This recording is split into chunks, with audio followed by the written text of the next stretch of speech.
Hey everybody, it's Romania Black, and we are on episode 12 of Seraph of the End. Everyone's a sinner. So yeah, last episode was pretty crazy. It's pretty crazy. I've taken a little break since I watched those two episodes back to back. I was like, oh. But God, episode 10 and 11 were really good. And like a total, like the plot has kicked in and it's like, okay, there's something up with you. And it's not good, and he has this potential monster inside of him that may be the sign of the apocalypse. We don't know, but it's not good. And apparently Shinoa is the only one that can really help him with this problem, much to Mika's chagrin, because Mika wants to help him as well. And it just was crazy last episode. And so where we left off at was kind of a cliffhanger. You had Guren bringing in all the Imperial Demon Army members in to fight the vampires. And Mika is standing up there with Shinoa and you. So my guess is that they're going to retreat. My guess is that Ferid's going to be like, yeah, let's peace out. Because I don't think Cruel is there, obviously. So he's going to be like, I feel like Ferid's one of the higher ups in charge of the situation. So he'll probably be like, yeah, let's get out of here. And he'll take Mika with him. Oh, God. And then, so they're going to be split up again. And meanwhile, Yu has just been in like this monstrous state. And I'm sure he's going to have questions when he wakes up. Like, what happened? What happened to me? What is this whole 10% non-human thing? Why is Guren being shady? And why is it that Shinoa is the only one that can help me? So there's lots of questions, lots of things we don't know.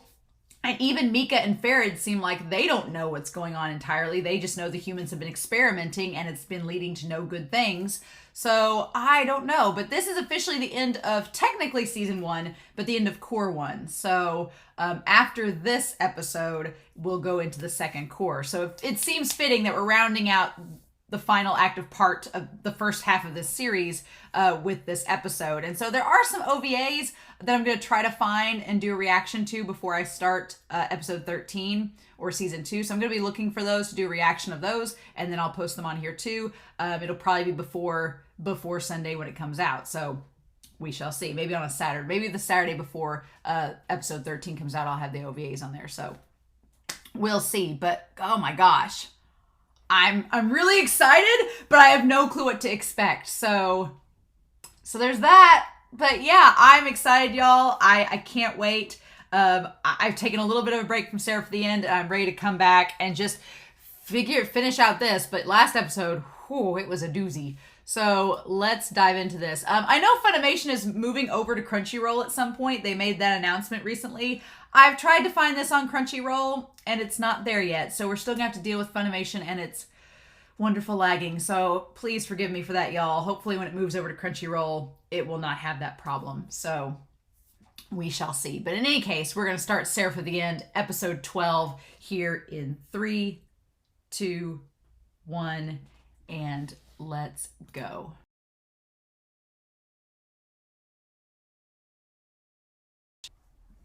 Oh, this was a great episode. This was a great, like, mid-cour season finale. Oh, so much.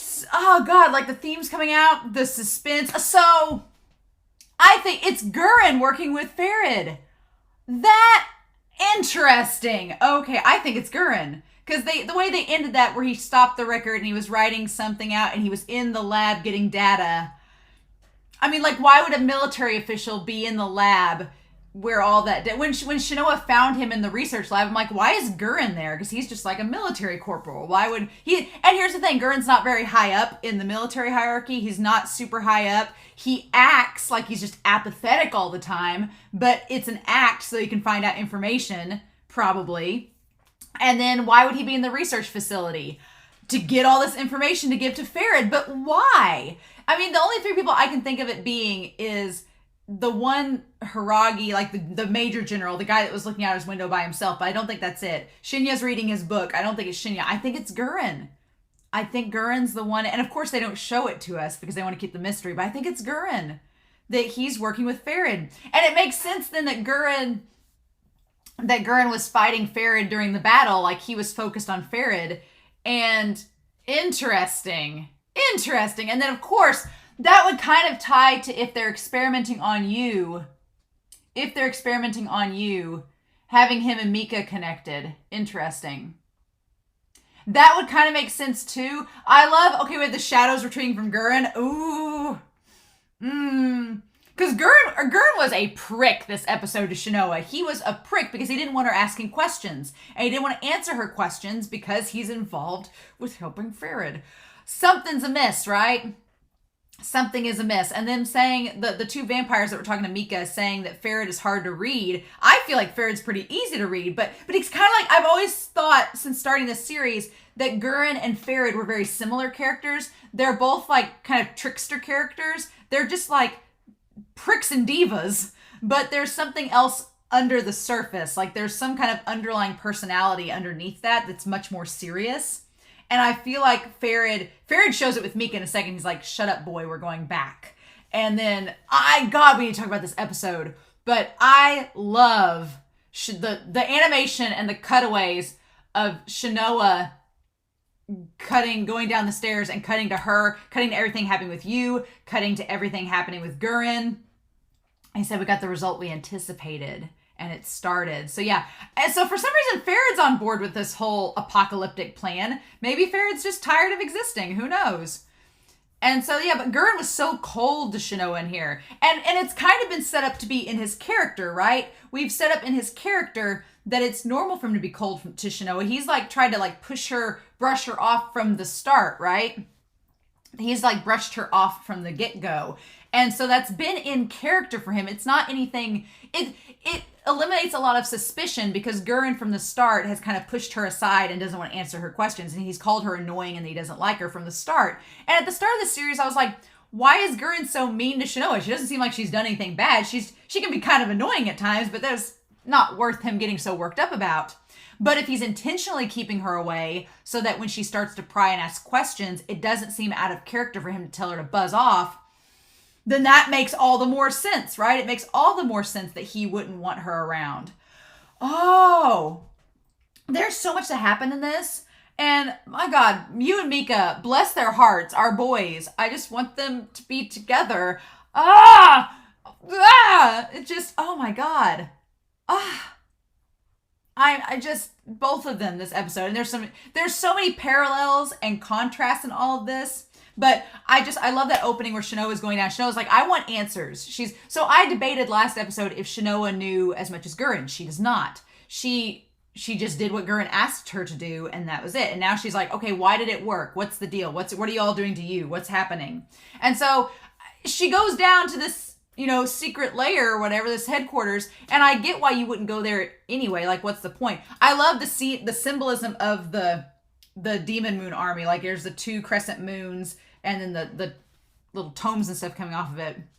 But we have our 2 guards here, and the one guard is being super like orderly and like, no, it's restricted, you can't come here. And then the other guard is kind of like lackadaisy and is like, it's just a guinea pig facility. We're just having, we're just experimenting. We don't see any humans there. It's interesting. I want to make note of what Shinoa says. Shinoa's been an interesting character so far because in the last couple episodes, I noted that she was telling you that the vampires probably have a reason for doing the things that they're doing. Shinoa seems like she's an open-minded character and that she knows she has a mission, she knows she has a job, but it sounds like whatever happened to her sister has jaded her a little bit to what's going on. And so it's kept her from getting involved any further in the military, but she's doing it. She has her reasons, right? But I like how open-minded Shinoa is. And she's just like, what is this facility? And they're like, it's a lab for the guinea pigs. And the one guy's like, hey, stop talking. And he's like, what's the big deal? Every troop in Shinjuku knows it. Like, everybody around. And she's like, what do you mean guinea pigs? And he says they're searching for weaknesses by using the captured vampires' bodies. And she's like, so human experimentation. And I love that because she says, so human experimentation. He just said the captured vampires' bodies.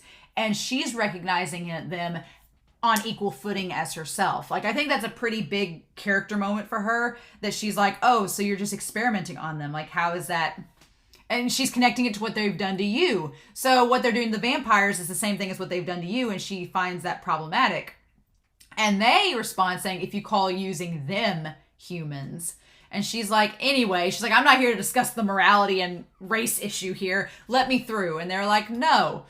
And I do think this also speaks for Shinoa's character, that she's like, I didn't want to play the nepotism card, but here we are. She's like, you won't let me in. Fine, here's my thing, my family, let me through. And they're like, oh, you. So Shinoa, I like that Shinoa does not particularly seem like she likes the ties to her bloodline, but she's willing to exploit it if it needs to be. And she's like, great, thanks. And then I liked that the civil guard that was like the lawful good guy, he was like, why would a family member of the Hiragi family that controls the demon army want to go in there? Why would you stay as a sergeant? He's like, your family controls the entire demon army. Why would you stay in such a low rank? And I thought he was going to ask why she was going in there to begin with, but he asks her about her rank. And she says, oh, I like the name of it, sergeant. She's like, I like the sound of it. And I'm uninterested in the silly power struggle within the military. And then she says that after all, my sister died because of it. So she clearly loved her sister. She loved her sister, and whatever this power struggle, whatever internal politics were going on at the time, her sister died because of it. And so she's like, I'm not going to go through the same BS as that. Interesting. And so it's so curious. Shinoa walking through all these cells, and we see the vampires just kind of all crowded around in there, like just sitting up against the wall and lying on the ground. Right? And they're in like with their black shirts and everything, like what we see you in them. And they just look up at her. And then she hears the screaming coming from the open door where the lab is. And there's so many parallels, right? The whole title of this episode, Everyone's a Sinner, saying that both sides in this they're both equally doing bad things. Like the humans in this are experimenting on the captured vampires. They're hurting them and torturing them and experimenting on them. Meanwhile, the vampires are keeping humans like livestock and using their blood. So it's the same situation, right? It's bad on both sides. But they're also seemingly, we're going to talk about this, but seemingly there are normal people on both sides too that are just trying to survive and carry on their way of life. And we'll talk about this. But yeah, Shinoa goes into, of course, in the midst of this filthy dungeon that looks very uninhabitable, like nobody'd want to visit, there's a clean lab facility. We see people looking at blood under a microscope and writing out charts and data. And there's big tubes of blood, like they're clearly doing experiments. And Shinoa, she does not look happy. She's like, And then of all things, Guren has the lab report. And I want to look at that lab report and see if it's what he gives Ferid, if it's the same document that Guren is in there in the lab. And she says, I looked for you for 5 days. So as soon as you got back, he went into hiding. Suspicious? I think so. And yeah, I like that Shinoa's like, I have a question for you. And she just marches over there. And he's like, I'm not going to answer it. And she's like, you hasn't woke up yet. Like, what's the deal? What did you do to him? Or rather, what are you planning to do with you? And he's like, and he just looks at her. And she puts the drugs on the table. So here's the thing. The doping that they gave them. So the doping thing, Guren told her to give him a special combination drug, right? Saying, and he told her because his cursed gear was special that he needed it. So he gave her some tainted meds to give him, and she thought she was doing it under the guise of it making sense, and he just puts the report on top of it. And she's like, but wasn't it because of this drug that he lost control? And she's like, answer me. And he's like, it's not like you to show emotion. Are you upset? Well, clearly she is. And she's like, answer the question. Dang it. She's like, answer the question. And he's like, well, what do you want me to say that'll satisfy you? He's such a prick in this scene. He's just like, do you want me to say, yes, I am doing a human experimentation? Do you want me to say, I didn't do anything so you can get peace of mind? So basically admitting that he did it for this human experimentation. He's like, you're going to get angry if I said I did? He's like, how can a weak human survive in a collapsed world? How can we get rid of the 4 horsemen of John? But this is clearly beyond that. This is something else, right? How can we kill vampires? So he's just trying to justify it. He says, how many people were sacrificed for your older sister? So he totally gaslights her in this scene. Is just trying to pour guilt onto her and being like, this is necessary. How are we going to survive and destroy the vampires unless we do this? Like he's just trying to put excuse after excuse to complete the cursed gear. And then we see her, And she has like the long flowing lavender hair, but her sword looks exactly like Yu's. What the heck? How could the human race have survived in this world without the cursed gear? That's the question, yeah. And we don't know the answer to that, right? Maybe not. But this is beyond cursed gear, though. I think that what they're doing to you with this whole apocalyptic scenario and like the revelations and the horns coming in, like even the demon from the cursed gear was like, I don't know what this is. Seems bad. like the fact that the cursed gear itself doesn't understand what it is means that it's something beyond that. And Guren's just not answering the question, right? He's just offering up, he's just sidestepping it entirely. And Shinoa just looks like, I don't believe you. What else are you not saying? And he says, don't try to gloss things over now. And then he tries to blame it on the fact that she's fallen for you. And she's like, this has nothing to do with it. He's like, I don't care what goes on between you two, but quit coming to me and talk about a kid's love affair. And I think Shinoa cares for you. I don't know if she loves him romantically, but she does care for him. Clearly, he's her friend. And he says, go away. It's funny, in this episode, we have Guren and Ferid both saying things twice, seriously. In this scene, Guren tells Shinoa, he's like, go away. No, go away. Like, leave. And then with Ferid, he's like, now shut up now, boy. And then he says, shut up now, boy. Like, he says it again. Like, they're both, like, instantly switching over to serious. Oh, my gosh. And she just feels like, well, fine. Well, that was pointless. And he says the drug wears off in 5 days. Like, how convenient. But he stays in a coma for 7 days, so even a little bit longer than that. He says, if you love him, stay by his side. So basically, stay away from me and let me do my business. Again, suspicious, right? And she does that. She stays by his side, right? It's so sad. And she's like, and I like that she says, like, I don't know if I love you, like what he's suggesting, but still wake up soon. Like, I still care about you. It may not be romantic. And she, like, grabs his little hand with a blush. It's cute. But yeah, she clearly cares about him. Ugh. And so then we cut back to what happened with Mika about retreating. And Mika is hardcore. Like, Mika doesn't have anybody. That's the problem. You is blessed because you does have friends that are humans that aren't experimenting on him. He does have friends outside of Guren and the Imperial Army. He does have Yoichi and Kimazuki and Shinoa and Mitsuba. So he does have these friends he can count on. And he is blessed because poor Mika has no one. You has these comrades. Mika just has Ferid looking after him, and he's sketch as hell. So poor Mika, like, all he has is you, and he's just trying to save him. And I like that Ferid goes, I know how you feel, but you can't right now. It's like, how do you know how he feels, Ferid? How do you? But he says you can't right now. He's like, look, the human desire all disgustingly tangling around you. And it's like he's trying to make Mika jealous. He's like all these people. And Mika is jealous. He's like, damn those humans. He's like, and then the fact that he says, damn those humans, that's a thing. Like, Mika is starting to separate himself from humanity, but he's separating himself from humanity, and he seems like he's resigned himself to being a vampire, but he's still not totally on board with it, right? And Ferid's just like, oh, have you started hating humans? Have you? And I think that, and he's like, shut up. He's like, you hate humans, but you also hate vampires. So then what are you going to be? And Mika's just stuck in the middle. He's like, I don't know. He's like, I want to be a vampire, but he's like, I hate these people are taking you from me and doing these awful things to him. And so he feels like he's in limbo. I feel so badly for Mika. And Ferid's like, I can't wait to find out. Let's go home.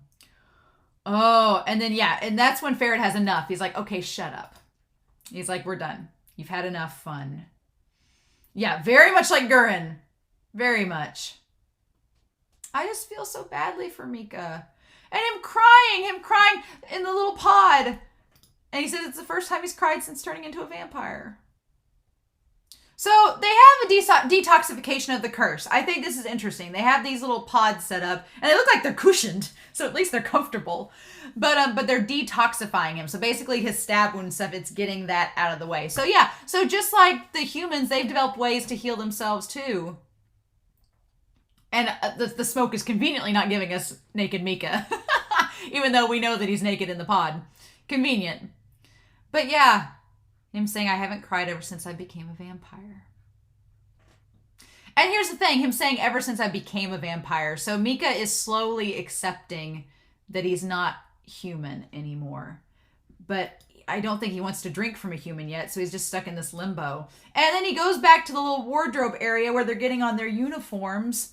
And this is what I'm talking about. Like, they have this moment between these two vampires, and I'm pretty sure they're the ones that killed Yoichi's sister, but they're acting like completely normal, like just having total, like, just stormtrooper banter, like just normal conversation. And it's like, Mika doesn't want to warm up and admit that he's one of them, but this is kind of the shift, right? That Mika's kind of resigned himself. He's like, I can't fit in with these humans. I can't fit into Yu's world. What choice do I have then? Like, where do I go? And I hate it. Like, I don't want Mika to drink from a human. I don't want him to, like, turn completely into a vampire, because I think that's what'll happen. If he drinks from a human, he'll get the red eyes and turn into a vampire. And I don't know, will his ears change? I don't know. That's the final step. If you're going to become a vampire, you have to drink human blood, which seems like what these guys have done. So I don't know. I don't want that to happen, though. And then Pori's like, we went through hell just because of one measly human. And he's like, and so see, this is what I'm talking about. This vampire's like, how's your injury, Mika? You got it the worst. Like, they're just having casual conversation with him. And then he doesn't want to talk. And I love he's just like, he kind of glares at first, but then the vampire goes, you're ignoring me again, huh, newbie? Anyway, I wonder what, and the other one says, I wonder what that monster was. And they're like, it's been raised as an issue in the Progenitor Council as well. Okay. And they're like, huh? Something about the humans studying the forbidden enchantment that could end the world. So you have on both sides, the humans think the vampires are going to like kill all the humans and take control of the world. The vampires think that the humans are dealing with some forbidden enchantment that could end the world. So clearly both sides see the other side as a problem that needs to be taken care of. Right? Seraph of the End. Roll credits, whatever that is. Right? The attack on Shinjuku was apparently to retrieve that. So I guess to retrieve the Seraph of the End, is that what Yu is? Is he the sign of the apocalypse since he's got this weird stuff going on? I don't know. And then they're like, oh, did the mission fail then? Because they didn't bring Yu back. And then he says that he's not, I don't know, Lord Ferid was in command, but sometimes I have no clue what's on his mind. Yeah, Ferid's being mysterious. And so they ask Mika, they're like, don't you know something? You're like all up with Ferid all the time. You and that monster know each other, right? Like, everybody knows that they know each other at this point. And he says, that's why you're Queen Cruel's favorite. So they're tying it to the fact that Cruel likes Mika so much because he's tied to the monster that they're after. Imagine that. And I don't think that they're wrong necessarily. I think that's one of the reasons she keeps him around. And then they're like, Mikhaila Hyakuya, who are you? And then Mikhaila's like, I'm trying to find out for myself. He's like, who am I? Who I am? And then they cut to you saying, aren't you human anymore? And he's like, not really. And then he says, can't you tell who I am just by looking at me? I'm just an ugly vampire. And they're both like, what? Ugly? Excuse me, we're not ugly. And this was just like the principal calling a kid to the office. They're like, Cruel's calling for you. It's just like, on a loudspeaker, like how embarrassing. Like, just come to the main office. And that one vampire saying, oh, look, she's calling you like you're her pet. The queen's calling for her pet. It's like, I feel so bad for him. Because he's like, I guess I'm a vampire because I don't fit in with these humans. And the fact that he's separating himself from these humans, it's so sad. And the other vampires seemingly are trying to be nice to him in this moment. They're trying to get to know him, but he's just refusing it. And I feel bad for Mika because he's all alone. Unlike you, who has all his friends with him. And I like that they all took turns watching him, like it was Yoichi's turn. I thought it was going to be Shinoa when he woke up, but it was Yoichi. And, okay, so I am, for one, glad that you did not forget that Mika was alive. I'm so glad, because when he said he didn't remember, I was afraid that he was going to like forget the entire thing and like forget Mika, forget everyone. But he just forgets what happened after he saw Mika. So it's like, okay.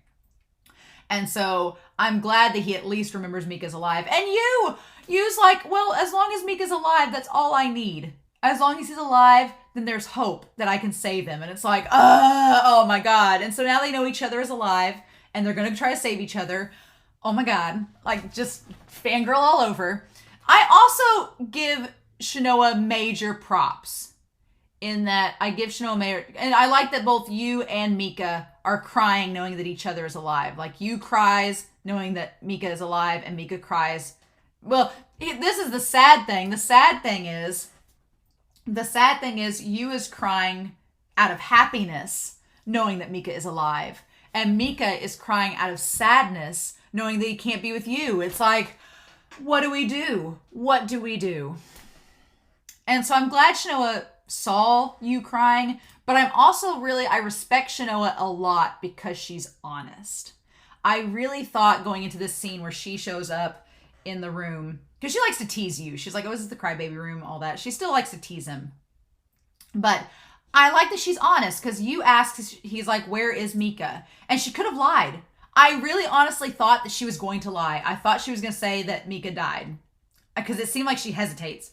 And I thought that she was going to tell him, and I think that she was contemplating it, like, do I lie to you so he doesn't run off and do something stupid, or until we figure this out, or what do I do? And when you said friend or foe, I want you to give me the facts and be honest. And I think Shinoa understands that, because she kind of lies saying that she says he lost consciousness, which is true. He did lose consciousness, but she kind of lies on how he was asleep during the battle.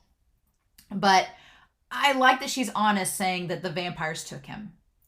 And then she notes here that there's General, what's his name? Coretto and Shinya. So Coretto, I'm assuming, is like her relative. He's the general, Lieutenant General Coretto, and Major General Shinya. Okay. But yeah, I'm glad that Shinoa is honest with him, and that he was like, okay, he was taken by vampires. They're probably going to keep him alive because he's a vampire now too. So he's safe. And that's enough for you at the moment. And he was like, I'm so lucky that I have friends who are here for me. And yeah, Yu's like, I have the best of both worlds now. He's like, my friend from childhood is safe. He's alive. He's at least with the vampires that aren't going to kill him. And he's like, and I have my friends here and no one died. It's like, unlike the nightmare of what happened in episode 1, where he lost all of his family except Mika and then had to witness Mika being killed.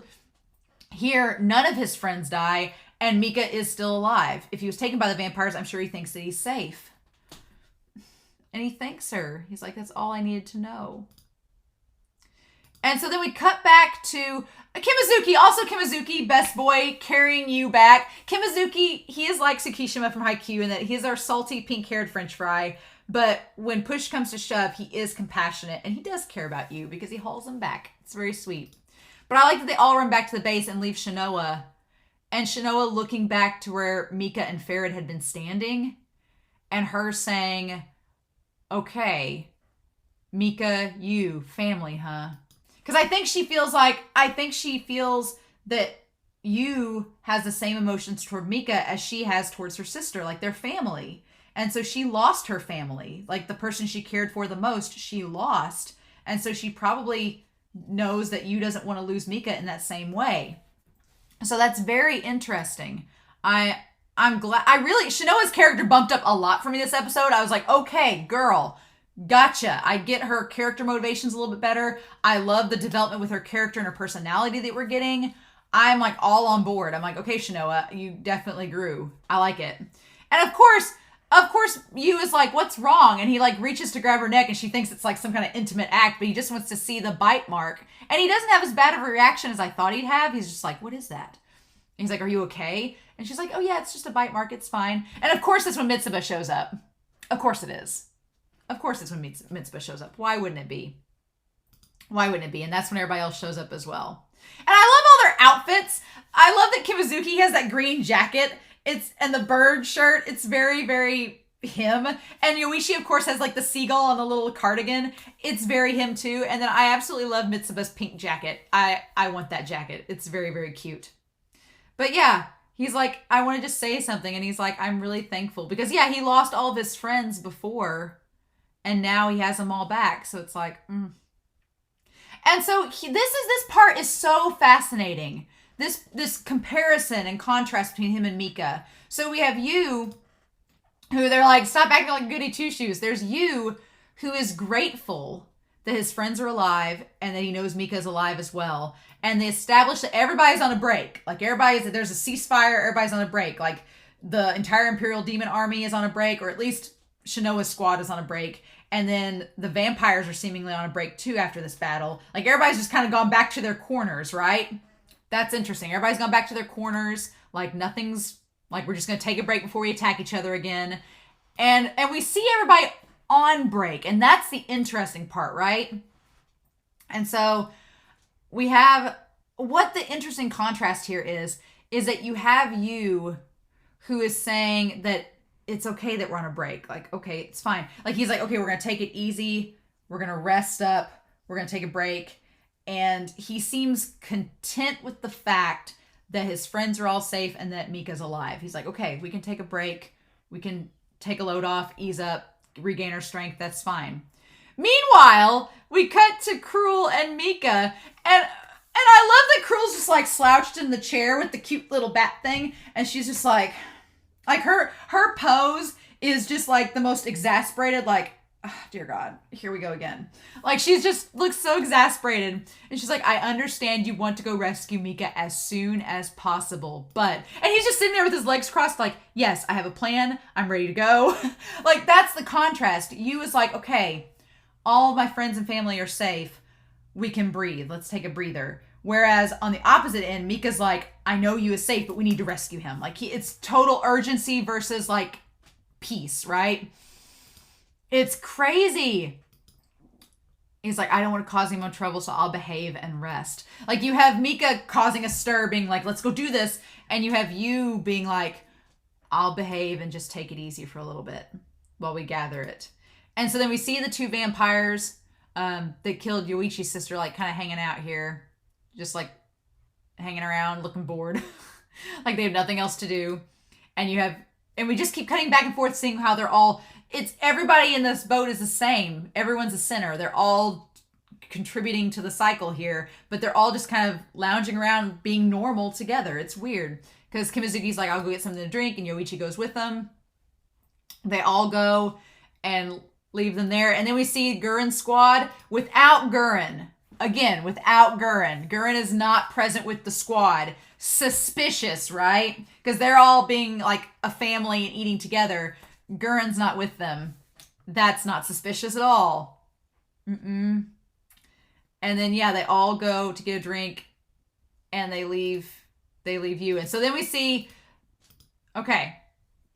And then we see Shinya reading out of the book by himself, looking pretty content.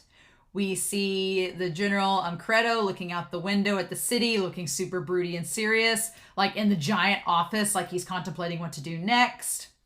We have the beautiful orchestral jazz music, of course. And so then there's that printout, right? There's those printouts, and it says Seraph of the End. Nothing suspicious here. This analysis report. They all leave you there. God, I love this scene. This is such a great way to end the first season. And so then I like that he goes up to the window, and I was so pissed off that Funimation was lagging doing this. He's like, none of my friends died, and Mika's alive after all. What is this? Could this many good things happen? Like, despite all the madness that happened the last two episodes, you was like, for once in my life, I'm getting the best of both worlds. My friends and family are safe, and I have a chance to reunite with him again. I have a chance to save up my strength and go fight to see him again. Oh my gosh. And so we cut from him. If he's alive, then I can do anything. Oh. Because Yu's whole thing is that he swore revenge, but you can tell he was so empty inside because he thought he'd lost, his best friend, the love of his life. And now he's like, knowing that he's alive, I can do anything. Because I know he's out there. And so we cut from you looking out the window. We cut to Mika over the edge of the balcony. And him looking out too. Looking sad as well. And he's like, you. And I love this back and forth. And their reflections in the window. Oh my God. Where they're both, yeah, I swear I will save you. I'm here for it. I want them to save each other. I do. I want it so badly. But then we cut to Guren, and he signs it Ichinose, which is his first name. Okay, and so this is in English, which is interesting. I'm wondering they transcribed this all into English. It's not in Japanese. Interesting, right? Because they're the Japanese Imperial Demon Army. Why is it in English? Curious. Because he says the squad. I'm like, did somebody doing this? But it's English subs, so that's very interesting that this note's written in English. Very interesting. So I want to try to read it. Something about squad. It says role play to support with. Company retreats to the Annihilation Force at B-15 to enforce offensive. That we conduct a rigorous and then Shinguku battle in order to team considering the full rate, the force ratio. Interesting. And then he finishes the letter. I wanted to watch the scene more closely because Funimation was being really laggy during it. And we get that weird shot where it just lingers. And then we find out the music's coming from his record player. Right? The music's coming from his record player. And then he shuts the record player and then opens up the door to go outside. Or that's what I think is happening. And then Ferid, he's like, well, things are moving so smoothly, it's almost funny. As always, you humans' lust is getting out of control. And us vampires are so arrogant that we take everything too lightly.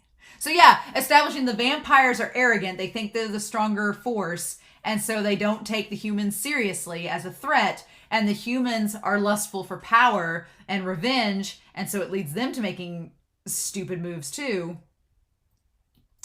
And he says, don't you think so, my amusing partner? Oh, You're so serious. This is our research data. And we don't see the hand taking it. So they're trading data. Oh my gosh, what? Oh yeah, I forgot. What did he forget?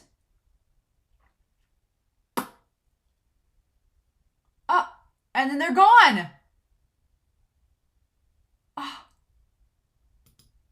And I want to see what Ferid said at the end there again. What do you say at the end there? I'm going to go back. Yeah, because we see that, yeah, they just left and there's the graffiti and then they're walking away.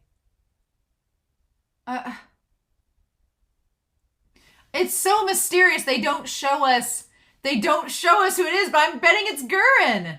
I just think it's Guren, that Guren's double-crossing everybody for reasons. And yeah, Ferid just looks out across the city. Gah! Oh my gosh, what a cliffhanger. Okay.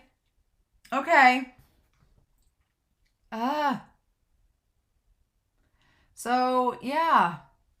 What do we do with that?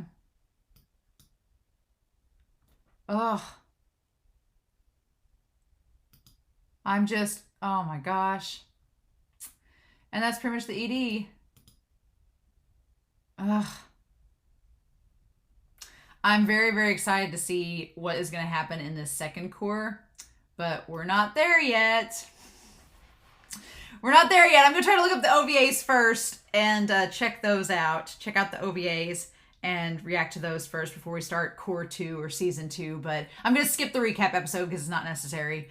But oh my gosh, I'm so curious to know your thoughts down below. Please no spoilers. I don't want to be spoiled. I think it's Guren, but don't let me know. I want to be surprised if it is. But I'm so excited.